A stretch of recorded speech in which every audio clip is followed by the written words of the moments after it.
SM Store, amanah dalam muamalah.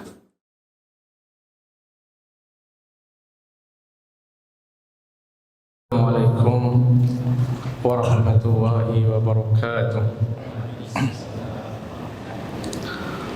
Innal hamdalillah nahmaduhu wa nasta'inuhu wa nastaghfiruh wa na'udzu billahi min shururi anfusina wa sayyiati a'malina. Man yahdihillahu fala mudilla lahu wa man yudlilhu fala hadiya lahu. Asyhadu an la ilaha illallah wahdahu la syarika lah wa asyhadu anna Muhammadan abduhu wa rasuluh. Sallallahu wasallam ala nabiyyina Muhammad wa ala alihi wa sahbihi wasallama tasliman mazida.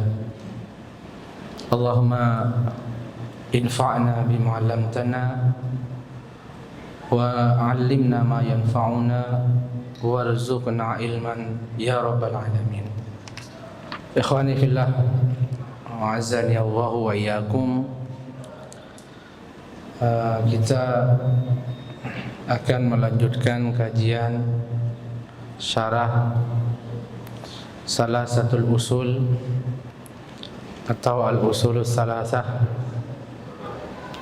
li al-imam al-mujaddid Syekh Muhammad At-Tamimi rahimahullahu ta'ala rahmatan wasi'ah, dengan syarah Syekh Muhammad bin Shalih Al-Utsaimin rahimahullahu ta'ala.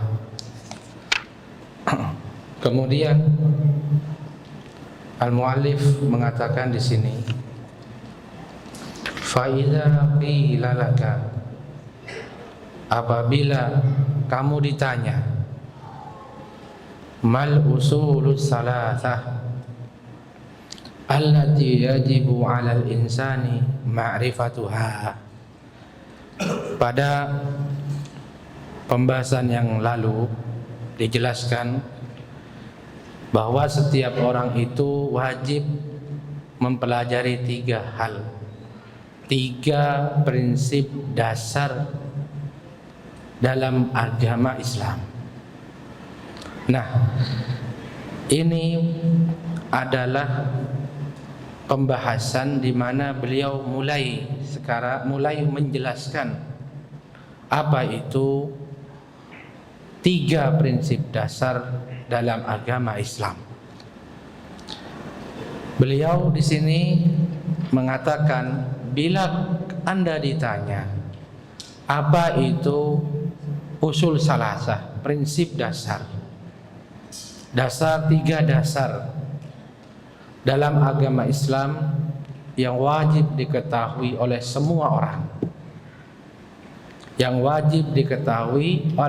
orang, Beliau mengatakan, faqul, maka jawablah, ma'rifatul abdi rabbahu.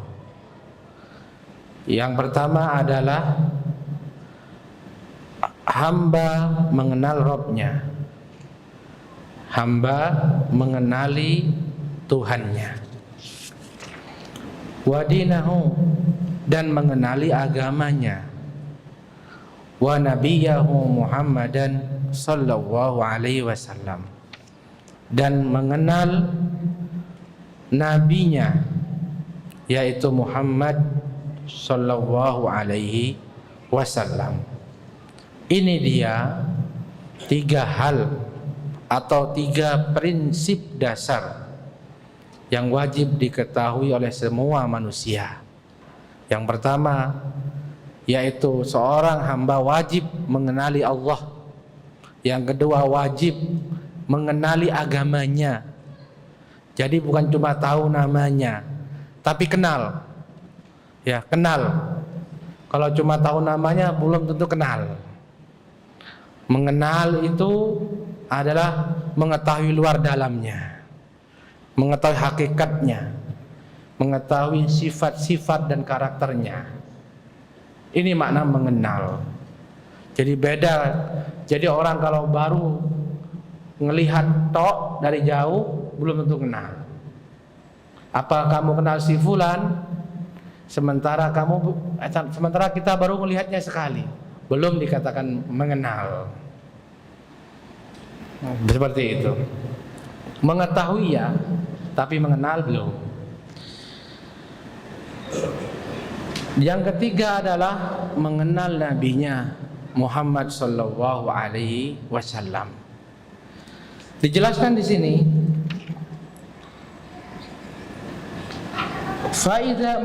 ketika ditanya, yang pertama adalah mengenal Tuhannya, ya, mengenal Tuhannya. Prinsip pertama, setiap orang itu harus mengenal Tuhannya, mengenal Allah Subhanahu wa ta'ala. Bagaimana kita bisa mengenal Allah? Apa sebab-sebab yang dapat membuat kita mengenal Allah? Syekh Muhammad bin Shalih Al-Utsaimin menjelaskan ada 3. Ada 3 sebab, dengan itu kita bisa mengenal Allah Ta'ala. Yang pertama, an-nadharu wa tafakkuru fi makhluqatihi, yaitu melihat dan merenungi makhluk-makhluk Allah. Yang pertama, dengan cara melihat dan merenungi ciptaan-ciptaan Allah Subhanahu wa taala. Fa inna dzalika yuaddi ila ma'rifatihi wa ma'rifati 'azimi sultanihi wa tamami qudratihi wa hikmati wa rahmatihi. Sesungguhnya itu bisa membuat kita mengenal Allah, mengetahui agungnya kekuasaan Allah,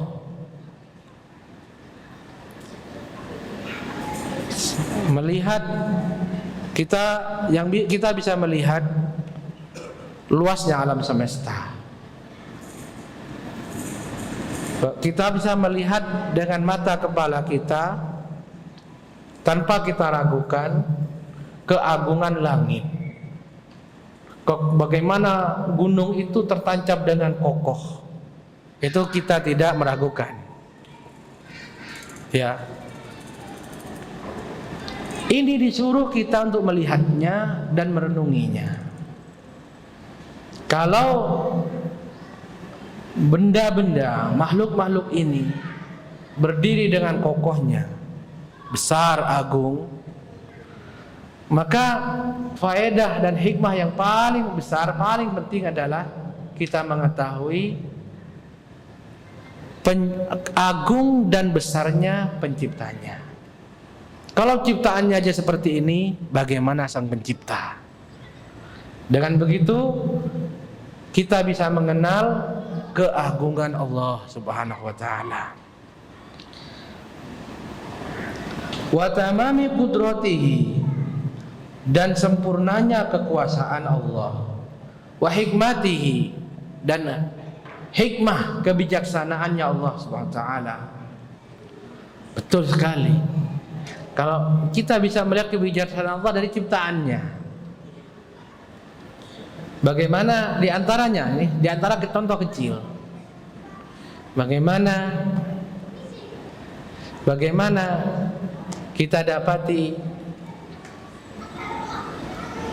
hewan-hewan itu diciptakan sesuai dengan kebutuhannya.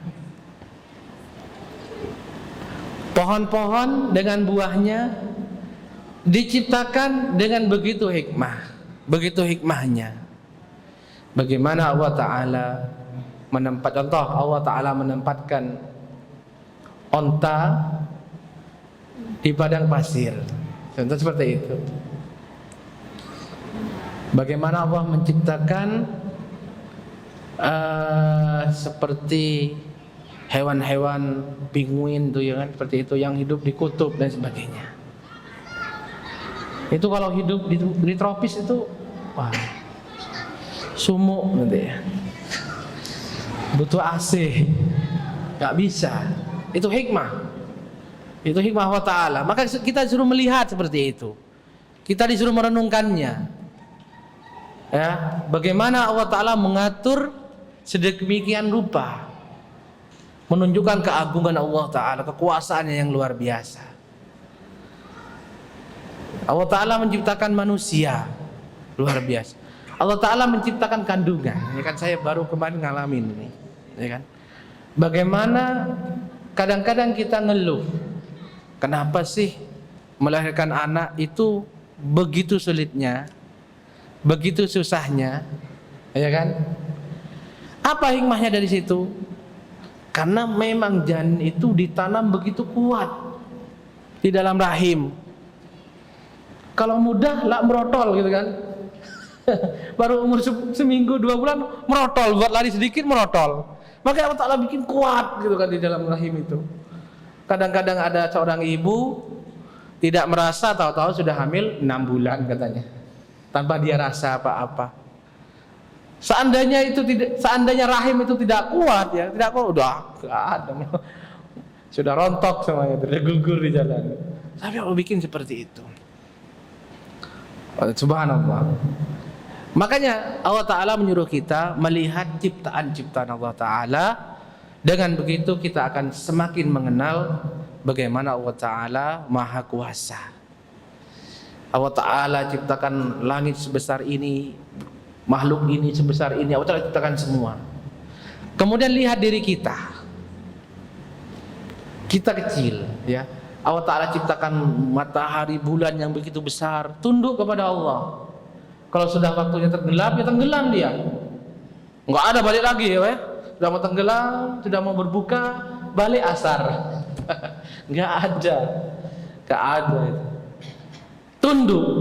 Tunduk dengan aturan Allah Ta'ala. Makhluk sebesar itu. Makhluk sebesar itu. Bumi segede ini ditempati oleh seluruh manusia. Nah, tunduk kepada Allah. Allah Ta'ala ciptakan dia tunduk untuk manusia, ya. Tidak berontak mereka, diinjek-injek, ya, antum cangkul, dikencingin, tunduk kepada Allah Ta'ala. Nah, kemudian datang manusia, ya, kecil, ya, suka mengeluh, ya, sombong, angkuh kepada Allah Ta'ala. Apa suruh gini, menentang. Nah, seperti itu kita renungkan. Banyak merenung seperti itu, maka kita akan mengambil hikmahnya. Itu akan membuat kita semakin takut kepada Allah SWT. Kita melihat makhluk-makhluk Allah Ta'ala yang besar-besar ini tunduk semua kepada Allah Ta'ala. Kok kemudian kita yang kecil, yang ya kan, paling kecil, bisa jadi dikatakan kita termasuk bagian dari makhluk-makhluk Allah yang kategori kecil. Dilihat dari langit, bumi, belum yang kita lihat seperti arsy, seperti kursi, langit yang kedua, langit lapis ketiga, langit keempat, itu kan kita nggak melihat. Sementara itu jauh lebih besar daripada langit yang ada di punya kita ini. Ya, langit yang ada di punya kita ini jauh lebih besar lagi, terus semakin besar itu yang kita lihat. Itu yang tidak kita lihat. Nah, kalau kita dibandingkan dengan itu semua jauh. Nah, kita diajak merenungkannya. Oleh karena itu Allah Subhanahu wa taala berfirman, "Awalam yanzuru fi malakutis samawati wal ard wa ma khalaqallahu min syai'." Tidaklah mereka itu, yaitu Allah Ta'ala menyampaikan ini kepada orang-orang yang kufur, orang-orang yang menentang Allah Ta'ala. Tidakkah mereka itu melihat dan merenungkan ciptaan-ciptaan Allah Ta'ala yang ada di langit dan di bumi, dan semua yang telah Allah Ta'ala ciptakan. Jadi artinya ketika mereka ingkar kepada Allah, menentang Allah Ta'ala ajak mereka, Allah Ta'ala mengingkari mereka. Kenapa mereka tidak mau merenungkan ciptaan Allah?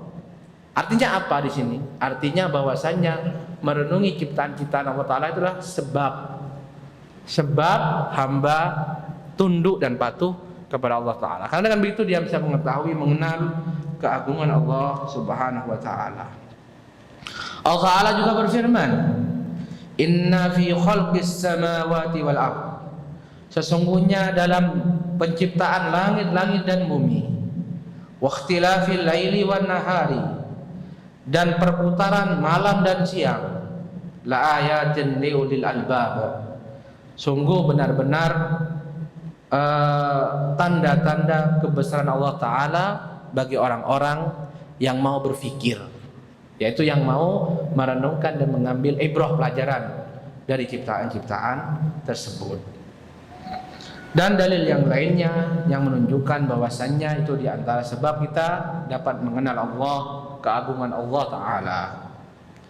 Sebab yang lain yaitu kata beliau, ma'rifatul 'abdi rabbahu an-nadhar fi ayati syar'iyyah.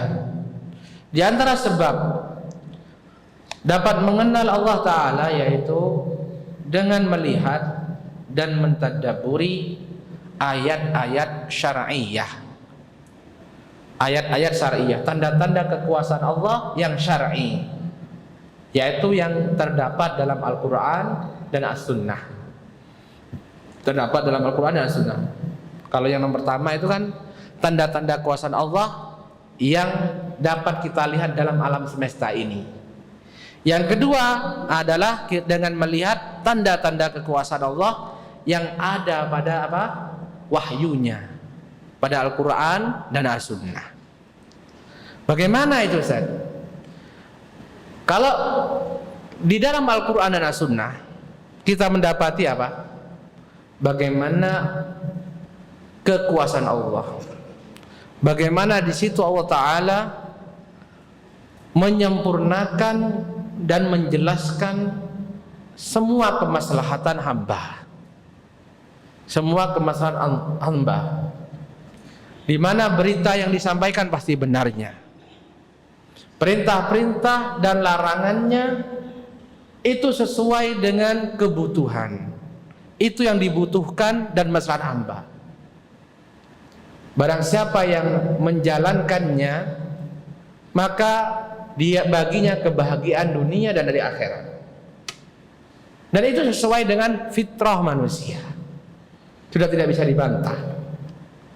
Dan bagaimana dalam Al-Quran, dalam ayat-ayat Allah Ta'ala syar'iyyah ini, itu cocok dengan semua dengan semua waktu, dengan semua kaum, dengan semua tempat dan semua zaman. Luar biasa. Siapa yang bisa bikin suatu peraturan sekali kemudian cocok tanpa revisi sampai akhir zaman bertahun-tahun? Tidak ada.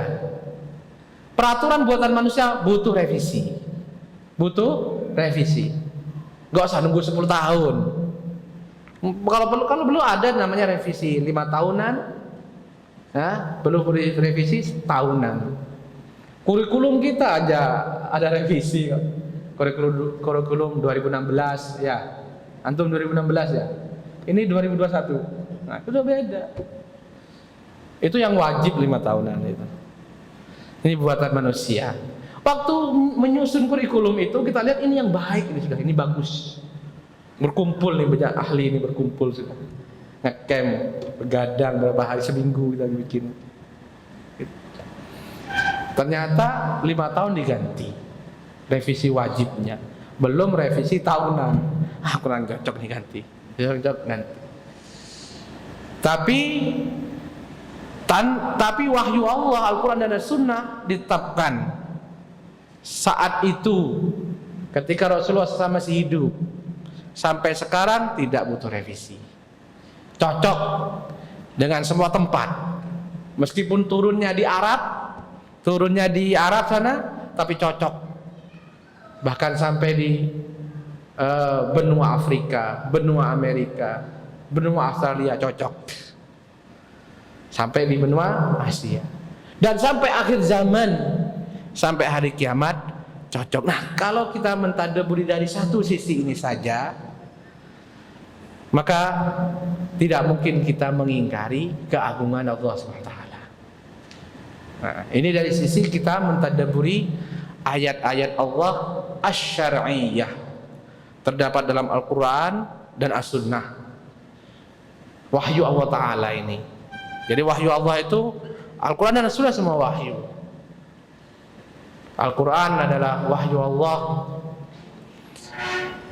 As-sunnah juga wahyu Allah yang Allah sampaikan melalui lisan Rasulnya Sallallahu Alaihi Wasallam. Semua wahyu Allah. Dan itu luar biasa, luar biasa. Maka kita renungkan.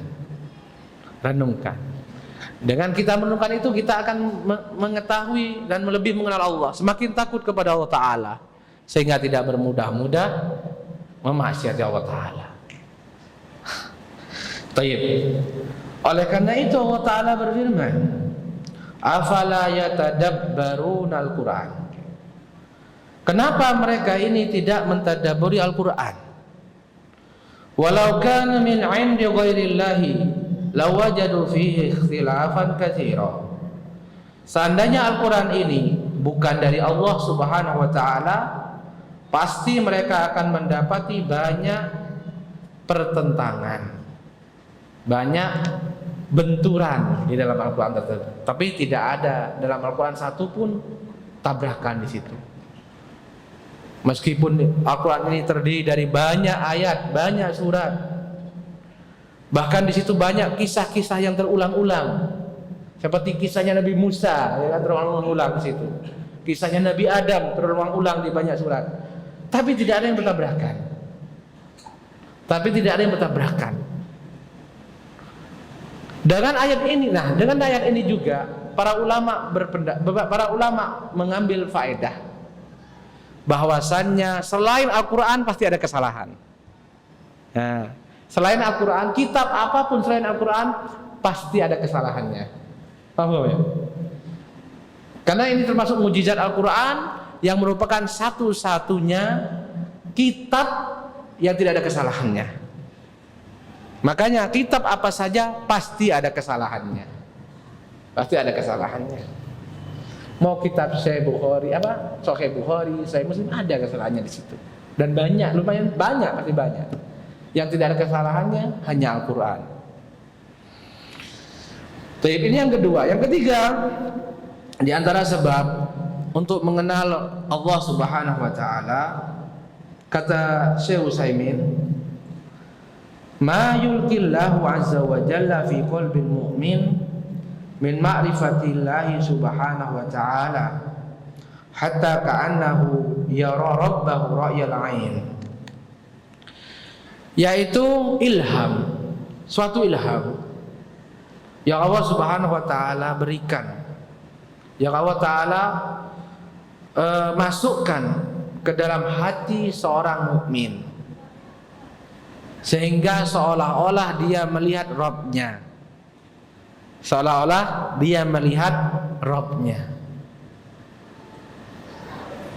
Dan ini yang dimaksud dengan al-ihsan, tingkatan iman yang paling tinggi.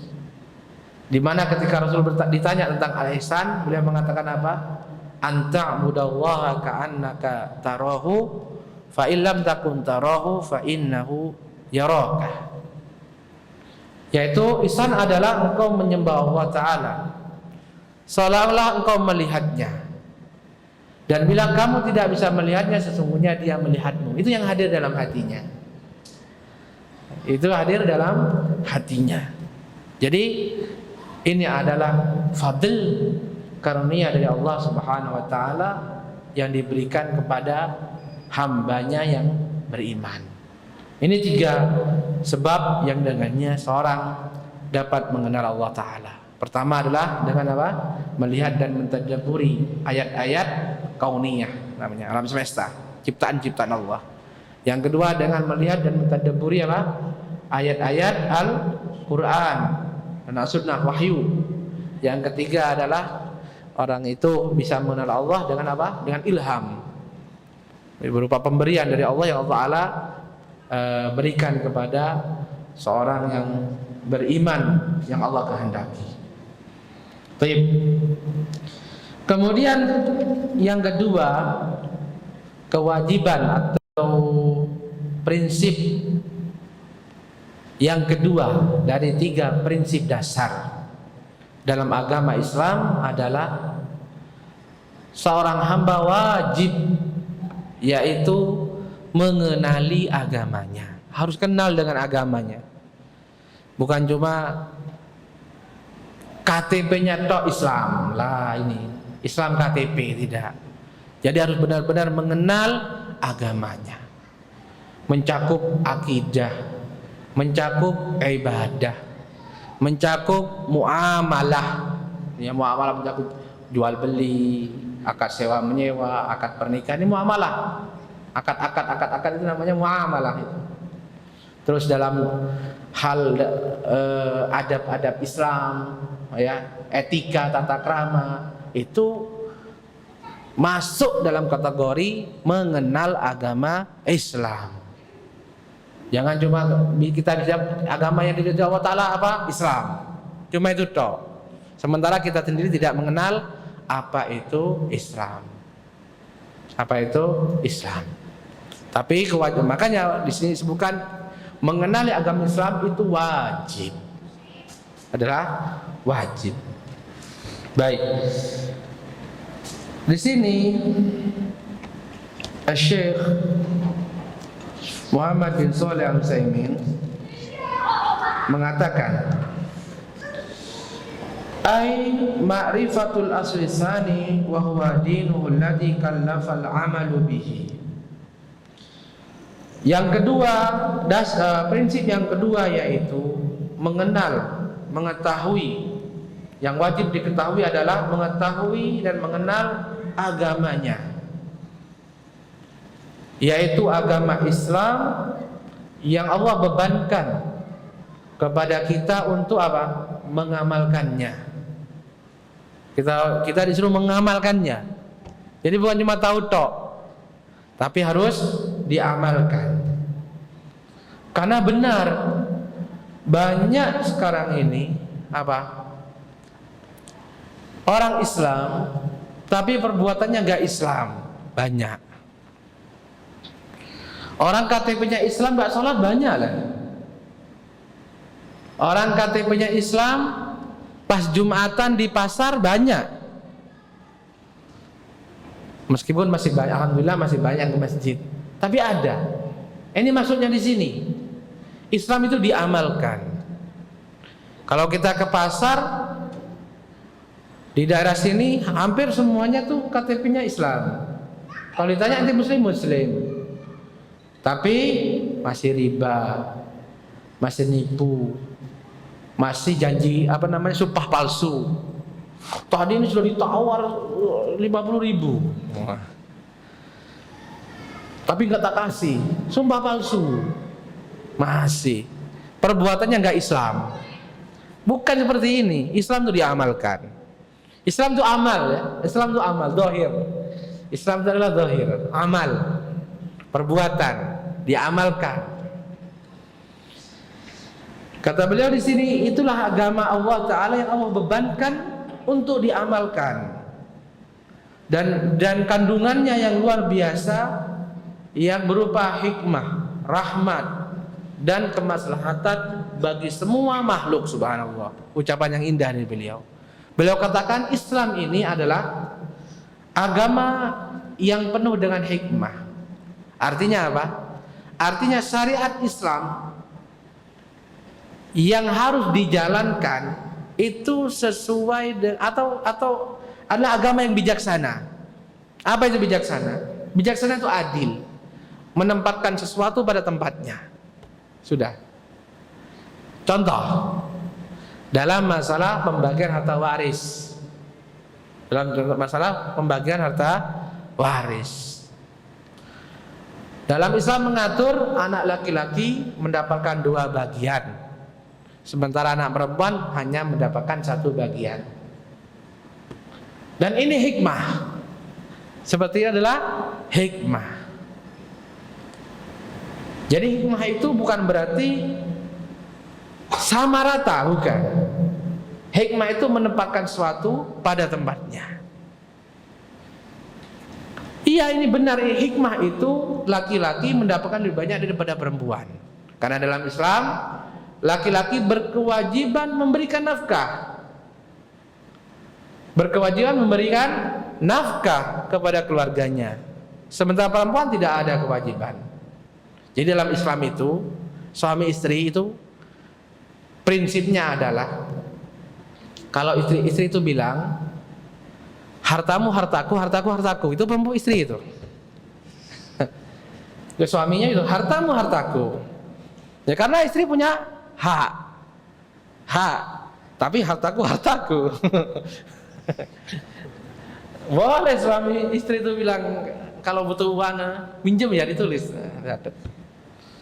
Istri suaminya butuh, misalkan istri punya ya kan, ya pakai aja, catat yang minta. Karena itu istri ya punya istri, nggak ada hak buat suami itu. Seperti biasanya kalau nikah ada mahar. Mahar itu punya istri. Gak boleh diungkit-ungkit itu. Itu kan dikasih saya dulu, kan udah dikasih. Punya istri, gak boleh. Itu haknya istri, terserah istrinya. Nah seperti itu. Itu prinsipnya. Lah, ini makna bijaksana di sini. Jadi bijaksana itu bukan harus sama rata, tapi menempatkan sesuatu pada tempatnya. Nah, jadi ini diantara kandungan istri dari Islam, penuh dengan kebijaksanaan. Dan seperti itu kalau kita lihat di banyak syariat Islam. Di banyak syariat Islam, bagaimana dalam Islam itu bagaimana dalam Islam itu semua kewajiban itu bisa gugur dalam keadaan terpaksa. Ya kan? Kewajiban apa saja itu kaitan dengan kemampuan. Ketika tidak mampu gugur. Ada satu tapi kewajiban yang tidak pernah gugur apa? Sholat. Sholat itu nggak pernah gugur. Sholat itu tidak mudah ditinggalkan. Tetapi di situ banyak rukhsah. Bagaimana dalam sholat itu ada yang namanya qashar. Bagaimana dalam Islam itu ada namanya jamak. Belum lagi kalau nggak mampu berdiri ya duduk. Begitu kan? Ketika nggak mampu duduk ya berbaring, begitu terusnya. Ketika sudah nggak mampu berbaring terus apa lagi, gitu kan?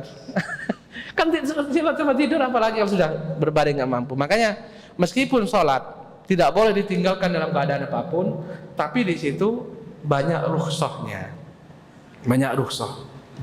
Seperti itu. Ketika tidak mampu berwudu, bersuci dengan air, bersuci dengan tanah, ya kan, dengan tayamum dan sebagainya. Kalau dengan tayamum tidak bisa terus gimana lagi? Kan apa lagi? Kalau tidak mampu bersuci sendiri dibantu, seperti itu. Dibantu boleh dibantukan gitu. Karena sudah nggak bisa bergerak dan sebagainya, dibantu bisa. Kalau kita lihat bagaimana tayamum itu, bagaimana mudahnya tayamum, kita dapat tayamum sangat mudah sekali. Menunjukkan bahwa Islam memang agama yang mudah. Bagaimana tayamum itu? Di sini boleh tayamum ambil gini. Di sini boleh. Cuma begini. Selesai udah. Sulit apa sulit ya? Itu maksud anak. Jadi Islam memang agama yang hikmah, ini kehikmah Islam. Dan itu ada semua dalam, hatta sampai dalam urusan had itu hikmah. Hukuman had itu hikmah. Membunuh, dibunuh. Jadi hukuman untuk orang yang membunuh yaitu dibunuh. Itu hikmah. Itulah hikmah, menempatkan sesuatu pada tempatnya. Satu kalau kita lihat. Ya kalau kita lihat bagaimana kalau ada pembunuhan nih dengan sengaja. Teman membunuh temannya. Atau perampok membunuh korbannya. Kalau kita lihat di TV, di berita-berita, pas ditanya keluarganya, apa harapan Anda? Apa lihat jawabannya? Ya kan? Dibunuh juga. Dan itu hikmah. Bahkan masalahnya lebih besar. Kita bicara hikmah dan bicara maslahat lebih besar. Kutiba alaikumul qisasu fil qatla. Allah Ta'ala mewajibkan qisas dalam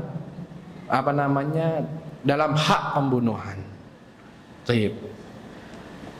Wadarul mafasidi anha, dan mencegah kerusakan. Ini Islam. Jadi lihat syariat Islam. Ketika Islam melarang sesuatu, pasti juga melarang semua jalan yang menuju ke sana. Ketika orang Islam melarang sesuatu berarti sesuatu ini kan kerusakan. Ini pasti kerusakan. Tetapi Islam bukan cuma melarang sesuatu ini, tapi yang dilarang juga adalah semua jalan, semua sebab yang bisa menyampaikan kerusakan ini. Ini Islam. Yaitu mencegah segala bentuk kerusakan. Tayyib. Lalu beliau mengatakan di sini, wala yanbaghi an naqisal Islam bima alaihi muslimun al-yaum. Tidak boleh kita itu mengkiaskan Islam kepada orang-orang muslim di hari ini. Tidak boleh kita itu menggambarkan Islam sebagaimana yang ada pada orang-orang muslim di zaman ini, kata beliau. Orang-orang muslim zaman ini tidak mewakili Islam, katanya. Beliau katakan di sini, fa innal muslimina qad farratu fi asya'in katsiratin wartakabu mahadzira 'azimatan. Karena kaum muslimin, mayoritas mereka di hari ini itu banyak farratu yang sudah mengabaikan perkara-perkara yang banyak berkaitan dengan agamanya dan melakukan pelanggaran-pelanggaran yang besar dalam agamanya. Dilanggar sudah, diabaikan sudah. Mereka cuma Islam KTP-nya saja. Mereka Islam cuma syahadatnya saja. Mereka Islam hanya mungkin sholat, zakat, puasa Ramadan, sama sholat Jumat. Muamalahnya tidak, ya, adabnya tidak. Ini maksudnya beliau di sini. Ka'annal Aisyah bainahum fi ba'dil bidadil islamiyah ya'ishu fi jawi ghairil islami. Sehingga orang yang hidup di antara mereka, di tengah-tengah bersama kaum muslimin, di sebagian negeri kaum muslimin itu seolah-olah dia hidup bukan di lingkungan kaum muslimin. Waliyadzubillah. Kita di lingkungan ada pencurian, yang nyuri KTP, yang nyuri orang muslim. Ada penipuan, yang nipu orang muslim. Orang muslim bikin acara ganggu tetangganya. Ya, orang muslim sudah orang muslim tapi perbuatannya tidak Islam. Nah, sehingga ini kata beliau, kita yang hidup di tengah-tengah kaum muslimin sudah tidak, seolah-olah sudah tidak seperti hidup di tengah kaum muslimin. Tidak ada kehidupan Islami di sana, sudah tidak Islami lagi. Bahkan yang aneh, lebih aneh lagi, yang bukan Islam di-Islam-Islamkan. Musik Islami ada, saya kan, musik Islami, nyanyian Islami ada, saudara. Semuanya Islam. Yang Islami diabaikan, yang bukan Islami di-Islami-Islamikan. Ruwet. Nas'alullah salama wal afiyah. Semoga Allah Ta'ala mudahkan kita mengamalkan Islam dengan sungguhnya. Wa dinul Islami bihamdillah mutadamminun li jami'il masalih allati tadammanatha al-adyanul sabiqah. Subhanallah. Di antara keunggulan Islam, beliau katakan di sini, agama Islam ini alhamdulillah mencakup semua kemaslahatan-kemaslahatan yang ada di agama-agama sebelumnya. Kemaslahatan-kemaslahatan yang ada di agama sebelumnya sudah ada di dalam Islam. Mutamayyizun 'alaiha. Bahkan Islam ini lebih unggul dari semua agama. Dari sisi apa? Bikaunihi shalihan likulli zamanin wa makanin wa ummatin. Karena Islam itu cocok untuk setiap atau semua zaman, semua tempat dan semua umat. Cocok Islam. Itu yang membedakan. Karena agama-agama Allah, agama-agama yang dibawa oleh nabi-nabi sebelum Nabi Muhammad SAW itu hanya untuk kaumnya. Hanya untuk kaumnya. Dan terbatas di tempatnya. Sebagaimana Nabi Musa itu diutus kepada Bani Israel seperti itu. Nabinya khusus untuk mereka. Oleh karena itu ketika nabinya itu wafat atau datang nabi berikutnya di kaum tersebut, maka syariat nabi sebelumnya sudah tidak dipakai lagi. Begitu seterusnya. Tapi agama Islam tidak. Agama Islam adalah agama yang mencakup semua kemaslahatan yang ada di agama sebelumnya dan cocok dengan semua umat, semua zaman, dan semua tempat dimanapun itu. Tayyib. Lalu beliau mengatakan, wa makna qaulihi shalihan li kulli zamanin wa makanin wa ummatin. Maksud bahwasanya Islam itu saleh, baik dan cocok untuk setiap zaman, setiap tempat, setiap umat. Anna tamassuka bihi la yunafi masalihal ummah. Bahwasanya berpegang teguh dengan agama Islam, berpegang teguh dengan agama Islam, kita mempelajari Islam, baik akidahnya, berpegang teguh dengan akidah Islam, berpegang teguh dengan ibadah-ibadah yang ada dalam Islam, muamalah Islamiyah, adab-adab dan akhlak-akhlak Islamiyah, kata beliau di sini, berpegang teguh dengannya itu tidak bertentangan dengan kemaslahatan umat di setiap zaman, di setiap tempat, dan di setiap umat, cocok untuk kapan saja.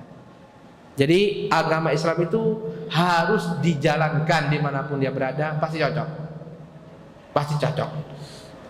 Kalau masih tidak bertentangan, berarti ada yang keliru dengan kita yang menjalankannya. Seperti itu. Kalau ada ketidakcocokan di tempat, pasti ada yang keliru dengan kita ketika menjalankannya. Ya. Kalau ada 1-2 orang yang merasa tidak cocok sementara yang lain cocok, berarti dia hanya oknum. Tidak dihitung ya, tidak diperhitungkan. Jadi ketika kita berbaur dengan masyarakat, dengan berpegang teguh dengan Islam, kemudian kalau kita menghadapi banyak pertentangan, bisa ada 2 kemungkinan. 1, kita yang kurang tepat, berarti kita butuh belajar terus, memperbaiki diri kita, memperbaiki diri. Berarti kita yang masih salah, mungkin kemungkinan besar itu kita yang salah, karena kedangkalan ilmu, ya kan? Karena kita yang tidak bisa menyesuaikan, tidak bisa menempatkan diri kita dalam menjalankan agama kita ini, begitu. Atau kemungkinan yang lain itu karena ada oknum-oknum yang iri, yang benci, ya kan? Jadi sifatnya pribadi lagi. Adapun Islam secara keseluruhan cocok dengan semua tempat, dengan semua umat, ya, yang Eropa, yang Afrika, yang Australia, yang putih, yang coklat, yang hitam, cocok Islam itu. Jadi itu prinsip kita. Dimanapun kita berada, jalankan Islam, ya, sesuai dengan yang diajarkan oleh Allah dan Rasulnya, dengan pemahaman salafus soleh, dengan pemahaman salafus soleh, jalankan dengan penuh hikmah, wal mau'izatul hasanah, pasti diterima. Pasti diterima. Sekali lagi, tapi kalau ada penolakan di awal, kita terus introspeksi diri. Akhirnya pasti diterima. Akhirnya pasti diterima. Itu yang harus kita yakini. Makanya berkata, saya ulangi, berpegang teguh dengan agama Islam tidak pernah bertentangan dengan kemaslahatan umat. Di sepanjang zaman, di tempat manapun, umat manapun. Fadinul Islam ya'muru bi kulli amalin saleh wa yanha an kulli amalin sayyi. Karena agama Islam itu mengajak dan menyuruh setiap amal-amal yang baik dan mencegah dari setiap amal-amal yang jelek. Fa wa ya'muru bi kulli khuluqin fadilin. Agama Islam menyuruh semua atau setiap akhlak-akhlak yang mulia. Wa yanha an kulli khuluqin syagilin, dan mencegah dari segala akhlak-akhlak yang buruk. Ini alasan kenapa Islam itu pasti diterima. Kapan kita menjalankan Islam dengan baik, pasti diterima dimanapun kita berada, dengan siapapun kita hidup bersama mereka. Allah Ta'ala alam bisawab. Ini yang dapat disampaikan dalam kesempatan ini semoga bermanfaat bagi kita semua. Wa akhiru da'wana alhamdulillahirabbil alamin. Wassalamualaikum warahmatullahi wabarakatuh.